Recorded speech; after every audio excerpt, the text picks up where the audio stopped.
Do you ever have ideas for a project, but just don't know how you're going to pull it off working with the tools and the equipment that you happen to have in your shop? Or maybe you're watching somebody else work at a conference or demonstration, even here on YouTube, and you think, I would love to be able to do that, but I don't have those tools.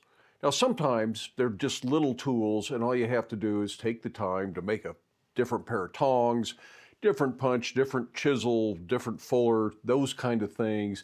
And you can make those tools and continue on with the project in your own shop. But sometimes you need tools and big equipment that just isn't practical in your shop or on your budget. What do you do in those cases? Well, if you make friends in the blacksmithing community, you participate in your local blacksmithing group, there's a good chance that you will have connections with somebody that has that kind of equipment in their shop and would be more than happy to help you out.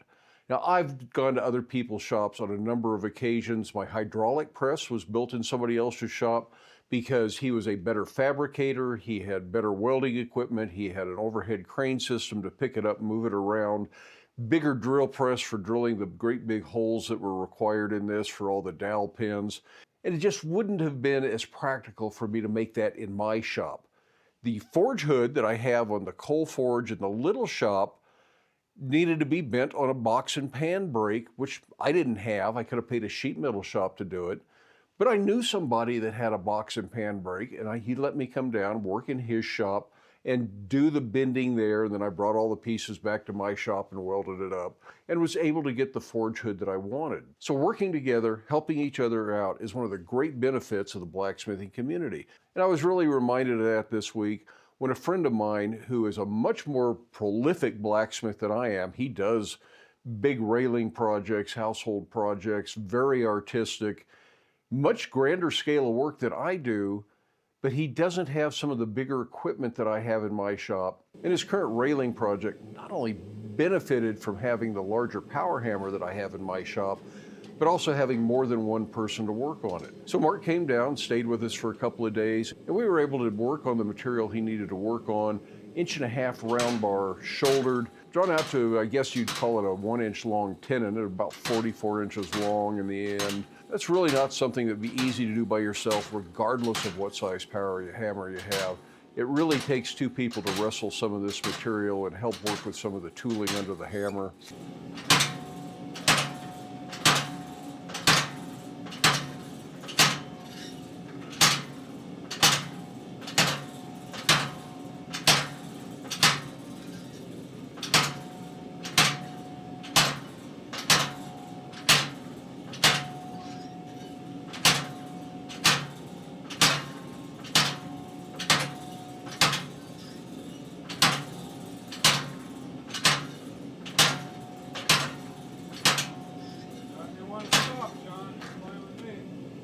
Anytime you want to stop. Okay. I'm checking here. What's it say there? Right there. More?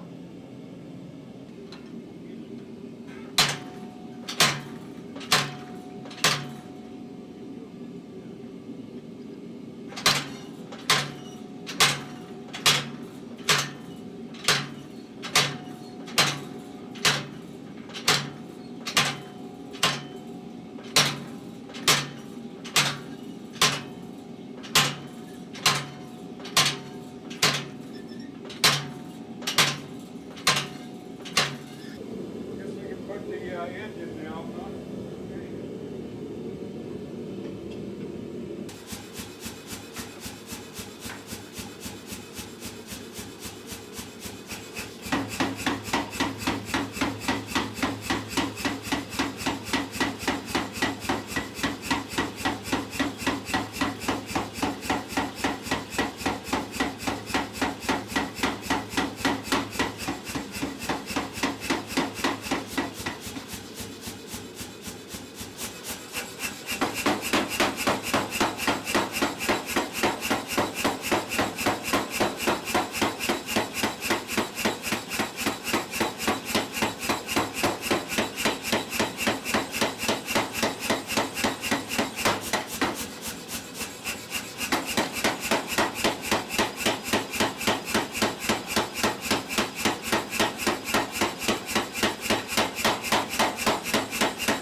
also had some big cap rail. I think it was something like 3/4 by 3-inch wide material that needed to have the edges broken down and then needed to be straightened. And the platen table I bought a couple years ago was the perfect place to straighten that. So it really helped him out to have all of this stuff available here in my shop. Just one of those things that you may help one person out, somebody else may help you out, and eventually it all kind of gets around in a circle and somebody's helping whoever needs it when they need it. And it not only helps you build new skills and understand other techniques, but it builds stronger friendships in the blacksmithing community. So I was really glad that I was able to help out. Give it a good one.